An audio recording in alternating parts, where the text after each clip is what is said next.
Bismillahirrahmanirrahim. Assalamualaikum warahmatullahi wabarakatuh. Sebelumnya, perkenalkan nama saya Yuni Prida.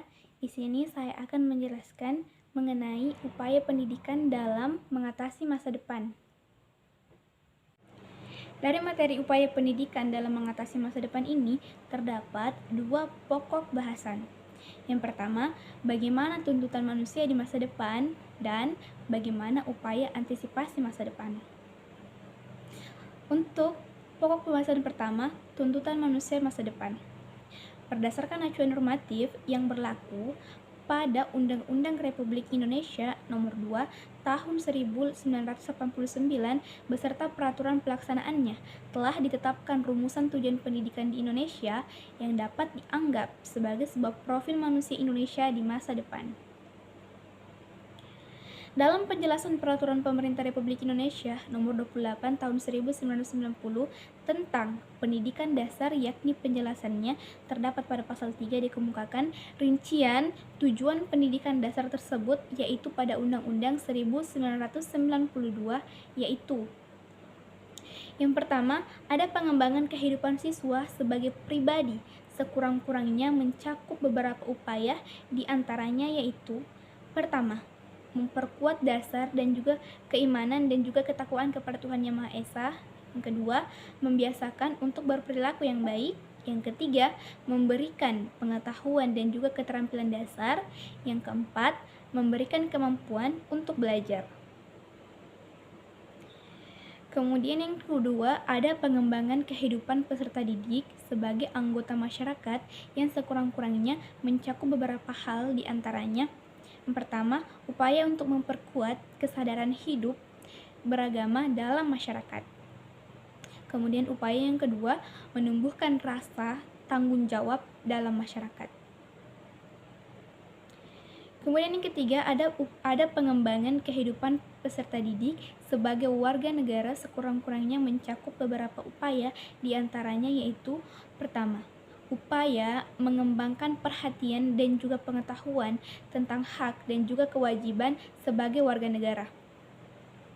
Kemudian yang kedua, menanamkan rasa ikut bertanggung jawab terhadap kemajuan bangsa dan juga negara.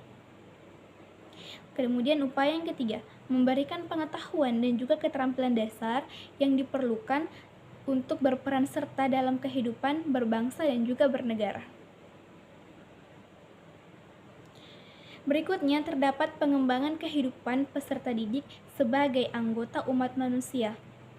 Mencakup beberapa upaya, diantaranya yaitu yang pertama, upaya untuk meningkatkan harga diri sebagai bangsa yang merdeka dan juga berdaulat. Kemudian upaya yang kedua, meningkatkan kesadaran tentang hak asasi manusia.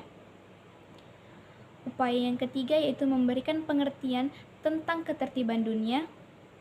Upaya yang keempat, meningkatkan kesadaran akan pentingnya persahabatan antar bangsa. Berikutnya, ada mempersiapkan peserta didik untuk mengikuti pendidikan menengah dalam menguasai kurikulum yang disyaratkan. Untuk pokok pembahasan yang kedua, yaitu upaya mengantisipasi masa depan. Dalam hal ini terdapat perubahan nilai dan juga sikap. Dalam sikap, dapat dibedakan 3 aspek, yaitu yang pertama, ada aspek kognitif seperti pemahaman tentang objek sikap. Kemudian yang kedua, ada aspek afektif yang sangat dipengaruhi oleh nilai dan dapat sangat subjektif seperti setuju atau tidak setuju, suka atau benci, dan juga sebagainya.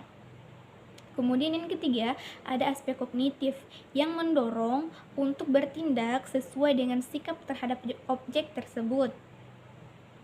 Kemudian yang kedua, ada pengembangan kebudayaan. Pengembangan kebudayaan terdiri dari beberapa hal, diantara yang pertama ada afirmasi atau penugasan dimensi budaya. Kemudian yang kedua, ada mereafirmasi dan mengembangkan identitas budaya. Yang ketiga, ada partisipasi, yakni pengembangan suatu bangsa dan juga negara. Ada yang keempat, memajukan kerjasama budaya antar bangsa yang merupakan tuntutan mutlak dalam era globalisasi. Kemudian berikutnya, ada pengembangan sarana pendidikan. Pendidikan merupakan salah satu pilar utama dalam mengantisipasi masa depan, karena pendidikan selalu diorientasikan pada penyiapan peserta didik untuk berperan di masa yang akan datang. Nah, oleh karena itu, pengembangan sarana pendidikan sebagai salah satu syarat utama untuk menjemput masa depan dengan segala kesempatan dan juga tantangannya. Khusus untuk menyongsong era globalisasi yang makin tidak terbendung, terdapat beberapa hal yang secara khusus memerlukan perhatian dalam bidang pendidikan.